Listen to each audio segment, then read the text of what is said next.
Hello, you beautiful people, and welcome to this video of Definitely Not Tarzan. It's the first video of 2024. I cannot believe that the Earth is already 2024 years old. Time really does fly when you're not having fun. So growing up, I loved the Mummy movies, and why wouldn't I? It's an adventure with an ancient evil, gruesome deaths, Rachel Weisz, and of course, the legend himself, Brendan Fraser. Not only is he great in those movies, he's just a really great guy altogether. He's on the same level as Ke Huy Quan when it comes to wholesomeness and just plain lovability. What I would give in order to play Nintendo Switch with him when he's supposed to be doing an interview. Ready? But obviously, being a huge fan, little baby boy me wanted to watch more movies that have him in them. Which brings us to today's movie, George of the Jungle. And according to IMDb trivia, it was because of this movie that Stephen Sommers even considered Brendan Fraser for the role in The Mummy anyway. So it's thanks to this movie that we have giant CGI Scorpion the Rock. And the IMDb trivia also says that all of the ground in the jungle scenes was made out of mashed potato. And if that's true, then like,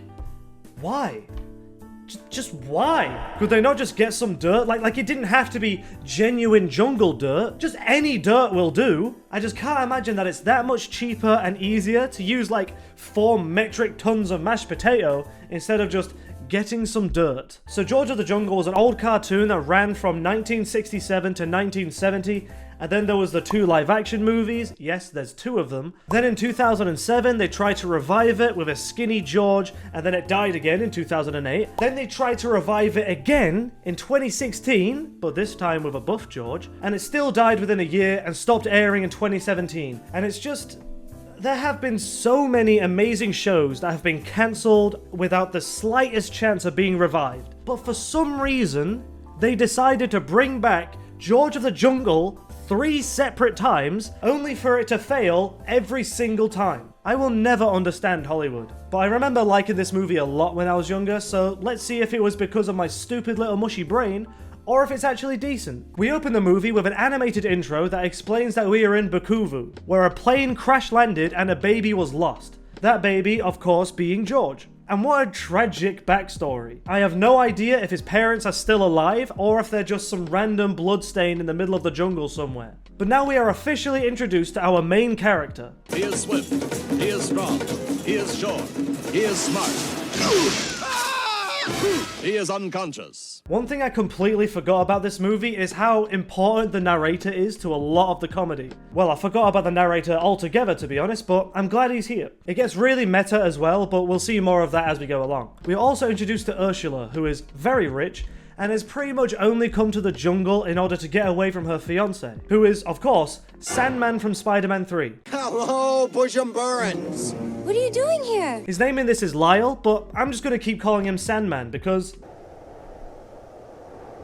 and he's just showing up randomly, which is obvious because she's clearly just trying to get away from him. How did you find me? Well, I just hired the 2 best trackers in the business. Now, I must admit, I have never been in this situation before, so I don't really know. But if it ever gets to the point where you have to hire professional trackers to track down your fiancé in the jungle, that might be a sign that, you know, she doesn't want you there. But as you can probably already tell, and will continue to see through the movie, Sandman is absolutely insane and a terrible human being. But to be fair, after 2 seconds of being in the jungle, he's already arranged a helicopter to take them back to a Hilton hotel, which is quite nice. But he just doesn't get it. Ursula wants to be in the jungle, surrounded by nature and the possibility of death at any given second. That's the dream. And it's at this point that we hear the legend of the white ape. Him apparently being 7 feet tall with the strength of a lion, constantly roaming through the jungle and screaming in search of the mate that he will never find. All very tantalizing stuff. And then we see this epic white ape hit into his 3rd tree of the movie. And this is one of the meta jokes I actually really like. When they finally beheld the mighty ape mountain, they reacted with awe. I said awe. A-W-E. That's better. It's so stupid, I love it. Then Sandman kills a man. Well, they didn't die. Don't worry, nobody dies in this story. They just get really big boo-boos.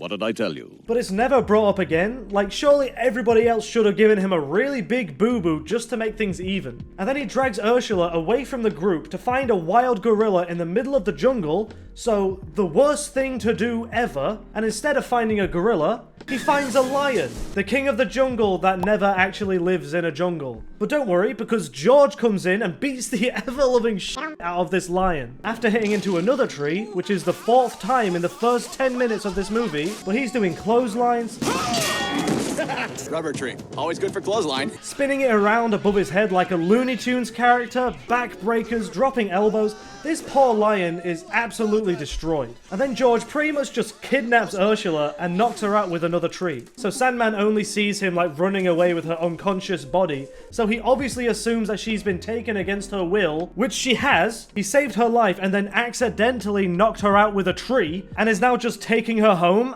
That's a crime. We then get to see where George has been living all of these years, and my god, it's the best treehouse I have ever seen. How did he build this? Oh, and there's a super intelligent talking gorilla. For some reason. How did he get smart? We don't know, it's never explained. Why does he have a better grasp on the English language than George does? I don't know, it's never explained. And why is it when a baby starts screaming, crying, and shitting itself on an aeroplane, it's perfectly fine and it's understandable, but as soon as I do it, I'm an embarrassment to my entire family? And how come... No, seriously, how come... George also has a dog elephant with a giant bone because he's awesome? Wait a second, the dog bone is too much. Lose it. That's better. Oh, man. Well, he's about as awesome as a jungle man who licks unconscious women can be. We then learn that George can communicate with all the jungle animals, as a toucan tells him about a monkey that's having some insecurity issues and sounds suspiciously like Donald Duck. He then swings into the 5th tree of the movie. They really thought that was the funniest thing in the world, didn't they? But George is obviously in love with Ursula, so he tries to get her to like him by using gorilla mating rituals, which goes about as well as you'd expect. Then they have a lovely campfire dance, which goes a lot better. Sandman and the trackers then find George and discover the talking ape, which the trackers want to capture and take home for profit. But this all ends with Sandman shooting George in the head.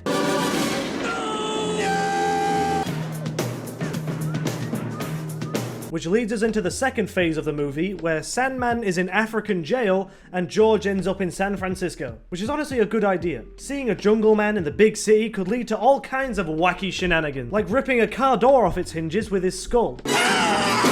We're then introduced to what is kind of like a secondary villain, who is Ursula's mother, who really wants her to marry Sandman and is very overbearing and controlling over Ursula's life in general. Color of your tongue? Pink. What about your Regular. At least it's the regular color, I suppose. She then kisses George goodnight when her fiance is in prison on the other side of the world. Like, I know she doesn't really want to marry him and everything, but that's still kind of messed up. And now George is naked. This really is just how quickly things happen in this movie. But because of this, and him putting on some of Ursula's clothes because man dressed as woman funny, Nice butt flap. they decide to hit up the town and get him ready for Ursula's engagement party. Without her fiance, because he's in jail in Africa for shooting the man she's now coming to her engagement party with in the head. It's quite the insane situation, isn't it? And it only gets more insane, as Ursula tells George to stay in the apartment while she goes out to work, stupidly thinking that there's no way that George will see an advert for coffee that makes him believe that he has to drink coffee in order to get her to like him. So he gets all super hyper, climbs a bridge, saves a man's life by swinging and then parachutes onto a boat. There's no way any of that could possibly happen. But honestly, going up a bridge like this is something I have always wanted to do. Actually, I'm pretty sure that TGF did a video where they climbed the bridge in my town and they got arrested. So whenever I do it, I'm gonna have to be much sneakier. But obviously the coffee makes him go absolutely crazy, and it's insane to imagine the effects it would have on someone who has never encountered caffeine in their life. I want to go back to the 1300s and give some random medieval peasant a Monster Energy drink and just see what happens. But Ursula's mother sees them two cuddling on the news after he's just saved this dude's life and she simply cannot believe it. And whilst all this has been happening, the trackers have found Ape and have now captured him. There's not much more to say about that storyline for now. Just wanted to make sure you were aware. George then destroys the cake for the engagement party, and it's like, why was he even swinging there in the first place? Also, I know he doesn't hit into a tree here, but I'm counting it because the joke is still George swings and hits something, haha. So at the engagement party, George is accidentally wooing all of the ladies by slow motion running with horses. What is it with chicks and horses, huh? They love it. Ursula's mother then threatens to cut off George's balls if he doesn't Ursula's mother then threatens to cut off George's balls if he doesn't leave her alone. I will remove your reason for wearing a loincloth. Again, I'm sorry if it's just really jarring how quickly these events happen. Like we've somehow gone from slow motion horses to involuntary castration within 30 seconds. But this film really does just go full speed for the entire thing. But whilst George is understandably being all sad about that, the toucan bird flies from Africa to San Francisco to tell George that Ape has been captured. So only a cheeky 8,748 miles in, let's say, around 6 hours, which is being very generous for how time moves in this movie. So this bird was flying at an average pace of 1,458 miles per hour, which is absolutely insane. Living in this universe with super speed birds and a giant narrator man in the sky overlooking everything sounds terrifying. Because yes, the characters can hear the narrator and can talk to him. Why don't you say something constructive for a change? Like what we should do now? Because I don't like you. Oh, I hate you, you snotty son of a... Pretend I didn't hear that. Having some fun now. Thor, were you fighting with the narrator?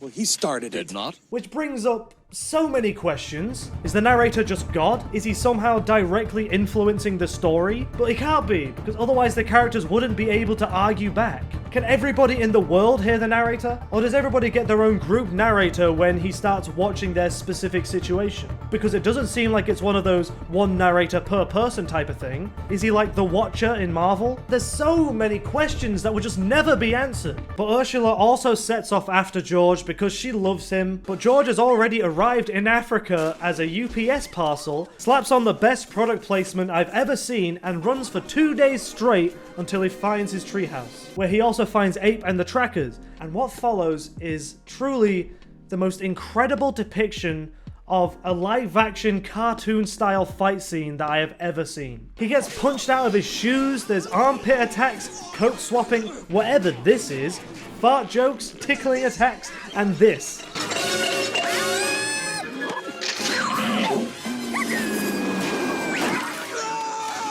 Then Ursula arrives and saves the day by swinging into a tree. Because of course she does. And you may think that this is the end. I mean, Ape's been saved. Yippee! But no, because Sandman then shows up, having escaped from African prison and become the leader of a cult that has turned him into an ordained minister so he can now marry Ursula. You see, I'm now a mail-order minister, ordained in the Church of Celestial Power and Light, Incorporated, capable, performing legally binding marriage ceremonies anywhere. They really just decided to do everything in this movie. So Sandman then kidnaps Ursula, captures George, but he breaks out immediately, so like, what was the point? There's a bunch of river stuff. George then does the biggest swing in the history of the jungle, which honestly is a beautiful thing, before slamming into yet another tree, which allows him to save the day. That's right, swinging into a tree has saved the day twice. Why did I expect anything less? But he saves Ursula, they get married, they have a kid, they reference the Lion King, they fucking done it. Sandman accidentally marries a gorilla, and then there's a post-credit scene that shows Ape performing in Vegas, which would lead us into the second movie. And just, Jesus Christ. This movie is insane. It just never stops, it never shuts up. George did his scream a grand total of 22 times and slammed into 8 trees. I honestly understand why baby boy me liked this movie though. It has a lot of good jokes, but I just imagine that my mum hated it every time I had it on. So for that, I am very sorry, mother.